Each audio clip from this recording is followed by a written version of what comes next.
warahmatullahi wabarakatuh. Perkenalkan, nama saya Firdatun Nasiha. Saya berasal dari program studi pendidikan guru Madrasah Ibtidaiyah. Saya berasal dari kelas D2.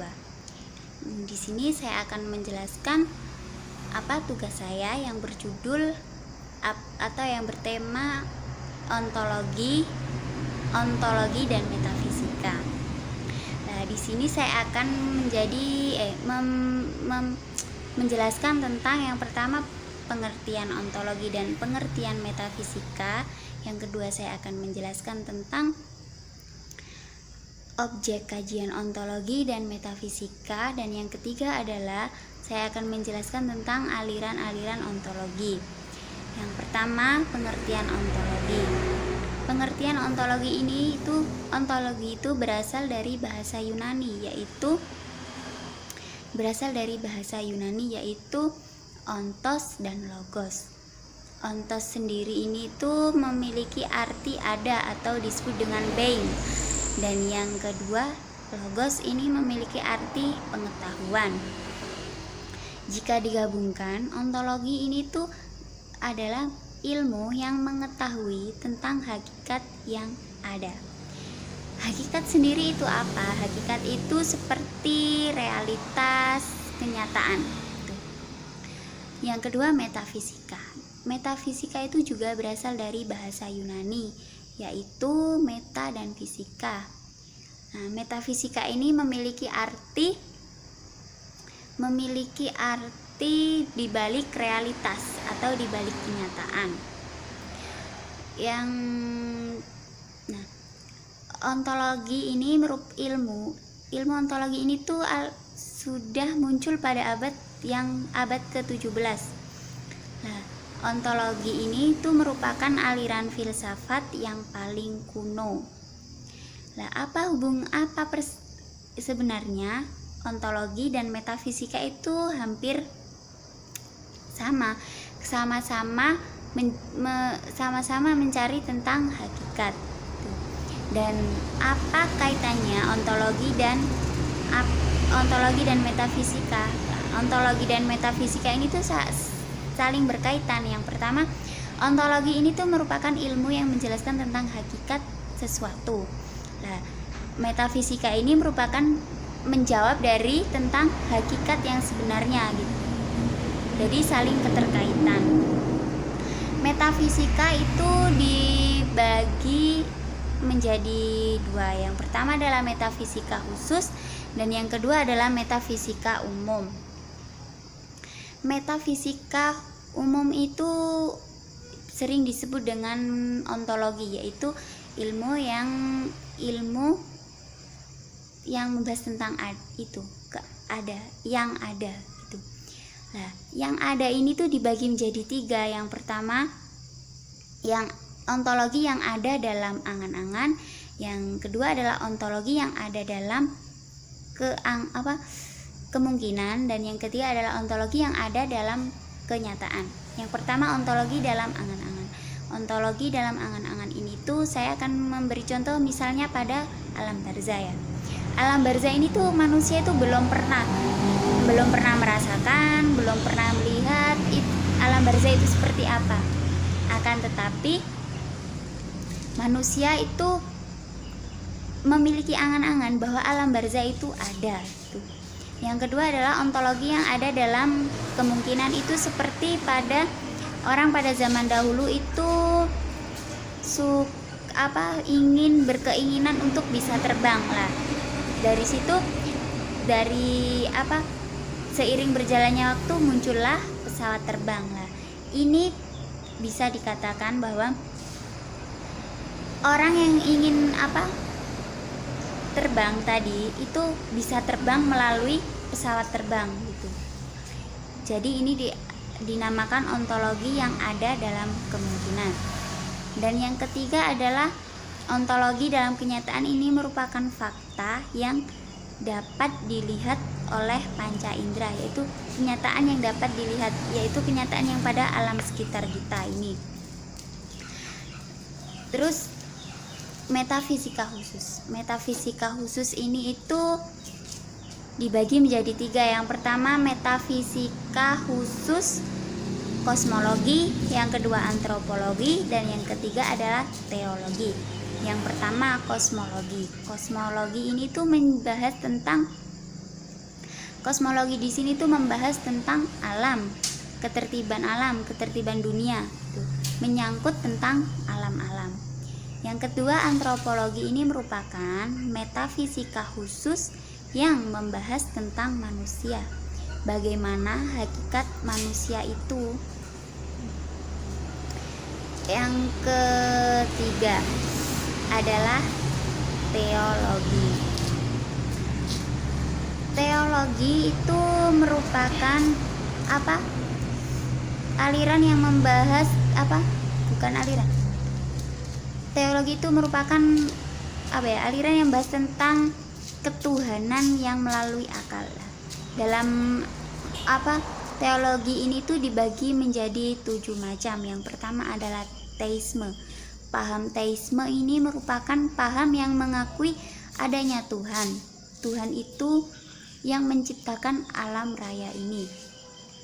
Dan yang kedua adalah monoteisme. Monoteisme ini merupakan aliran yang berpendapat bahwa Tuhan itu satu.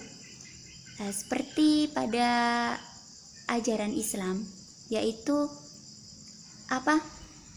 Seperti aliran ini tuh seperti pada ilmu tauhid, yaitu mempercayai bahwa Allah itu satu gitu. Yang ketiga adalah triniteisme. Triniteisme ini merupakan aliran yang berpendapat bahwa Tuhan itu ada tiga. Ketiga Tuhan ini itu memiliki tugas dan fungsi yang berbeda-beda. Seperti pada agama Hindu ini meyakini bahwa yang ketiga adalah triniteisme. Triniteisme ini merupakan aliran yang beranggapan bahwa Tuhan itu ada tiga, yaitu seperti pada ketiga Tuhan ini itu memiliki fungsi dan tugas yang berbeda-beda. Nah, seperti pada ajaran agama Hindu, ia meyakini bahwa Tuhannya itu ada tiga, seperti pada Dewa Brahmana, Dewa Siwa, dan Dewa Wisnu. Nah, ini merupakan aliran triniteisme. Dan yang ketiga adalah yang keempat adalah politeisme. Politeisme ini merupakan aliran yang beranggapan bahwa Tuhan itu banyak. Dan yang kelima adalah panteisme. Panteisme ini merupakan aliran yang beranggapan bahwa alam raya ini itu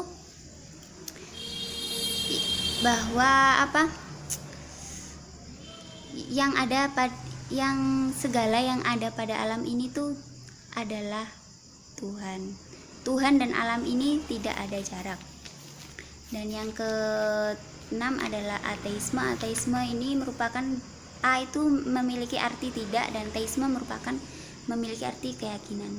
Ateisme ini berarti tidak mempunyai keyakinan. Pada ateisme ini tidak mempercayai adanya Tuhan. Dan agnostisisme itu merupakan aliran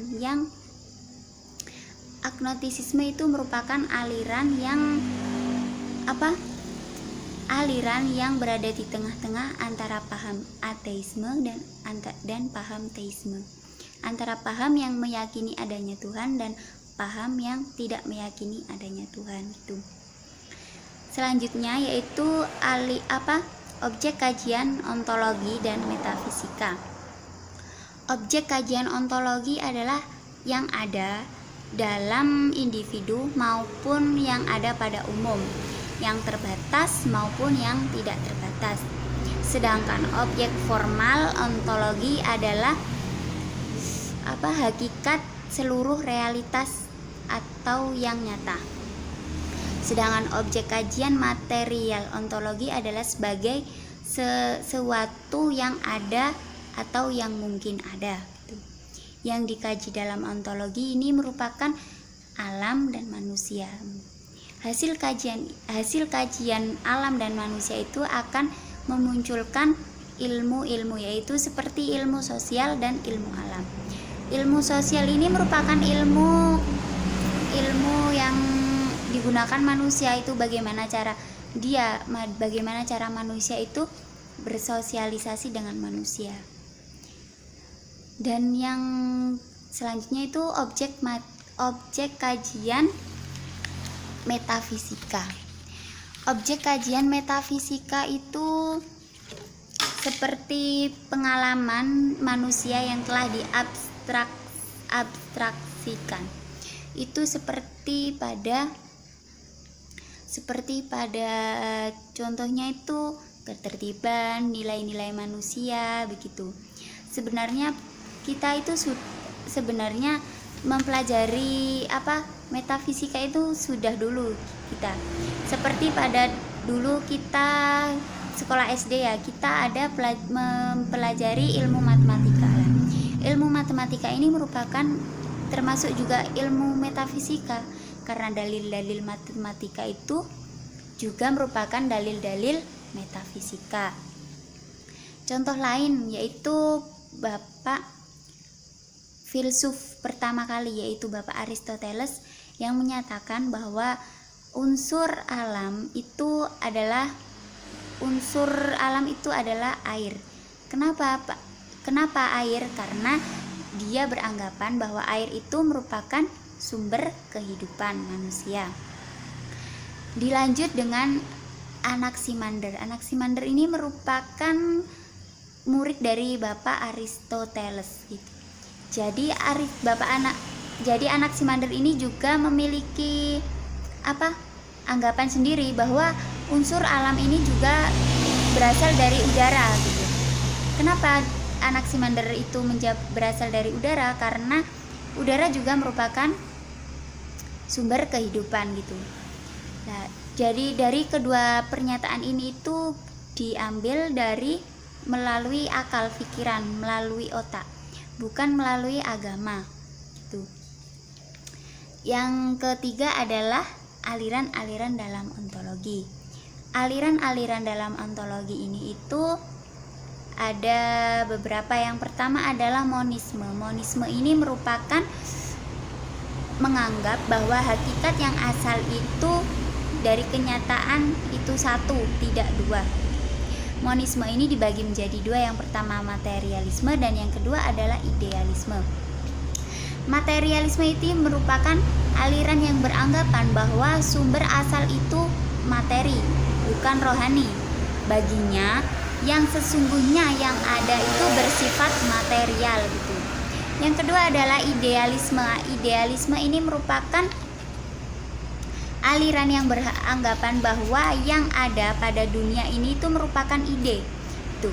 Jadi sesuatu yang nyata ini merupakan bentuk asli dari ide. Jadi sesungguhnya yang kenyataan itu berasal dari ide gitu.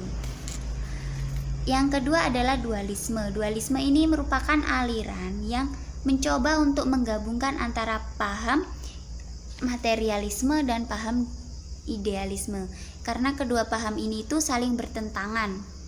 Dan yang keempat adalah agnostisisme. Agnostisisme ini merupakan aliran yang beranggapan bahwa secara sadar bahwa manusia itu tidak akan mampu untuk mengetahui tentang hakikat gitu. Manusia itu tidak akan mampu untuk mengetahui tentang hakikat gitu. Kepercayaan pada aliran agnostisisme. Yang kelima adalah nihilisme. Nihilisme ini merupakan bagian dari aliran materialisme. Dan yang keenam adalah naturalisme. Ini merupakan paham yang menolak yang ada, atau yang supranaturalisme. Sekian dari saya. Semoga apa yang saya sampaikan tadi semoga menjadi semoga bermanfaat. Kurang lebihnya saya mohon maaf. Wassalamualaikum warahmatullahi wabarakatuh.